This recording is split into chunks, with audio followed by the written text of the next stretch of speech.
राज्यात गेले काही दिवस पावसाचे वातावरण असल्याचे बघायला मिळाले. अवकाळी पाऊस आणि ढगाळ वातावरण या दोन्ही संकटांमुळे राज्यातील शेतकऱ्यांची चिंता वाढली होती. 7 डिसेंबरपासून राज्यातून पाऊस गायब झाल्याने शेतकऱ्यांना काहीसा दिलासा मिळाला आहे. फेंगल चक्रीवादळाच्या राज्यातील वातावरणावर झालेल्या परिणामामुळे थंडीचा जोर काहीसा कमी झाला होता. आता मात्र राज्यात तुरळक ठिकाणी थंडीचा जोर वाढताना दिसून येत आहे. चला तर जाणून घेऊ पुढील 24 तासात राज्यात हवामान व पावसाची स्थिती कशी राहील.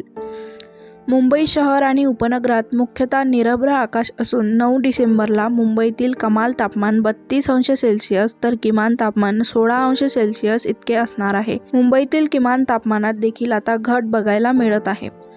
पुण्यामध्ये 9 डिसेंबरला धुक्यासह ढगाळ आकाश असण्याची शक्यता आहे. पुण्यातील कमाल तापमान 33 अंश सेल्सिअस तर किमान तापमान 16 अंश सेल्सिअस इतके असेल. पुढील काही दिवस पुण्यातील किमान तापमान स्थिर राहण्याची शक्यता आहे. मराठवाड्यातील प्रमुख शहर असलेल्या छत्रपती संभाजीनगरमध्ये मुख्यतः निरभ्र आकाश राहणार आहे. 9 डिसेंबरला छत्रपती संभाजीनगर येथील कमाल तापमान 28 अंश सेल्सिअस तर किमान तापमान 16 अंश सेल्सिअस इतके असणार आहे. पुढील 2 दिवसात छत्रपती संभाजीनगरमधील किमान तापमानात आणखी घट होऊन थंडीचा जोर वाढण्याची शक्यता आहे. विदर्भातील प्रमुख शहर असलेल्या नागपूरमधील कमाल तापमान 31 अंश सेल्सिअस तर किमान तापमान 16 अंश सेल्सिअस इतके असण्याची शक्यता आहे. नागपूरमध्ये 9 डिसेंबरला अंशतः ढगाळ आकाश असेल. विदर्भात गेले काही दिवस धुक्यासह ढगाळ आकाश कायम होते. आता मात्र विदर्भातील तुरळक ठिकाणी अंशतः ढगाळ आकाश असण्याची शक्यता आहे.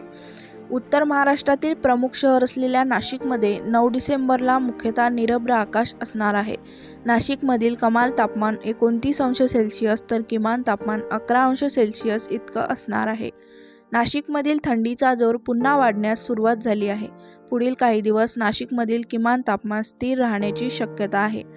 राज्यात गेले काही दिवस विविध बदल घडून आले, त्यामुळे थंडीचा जोर कमी झाला होता.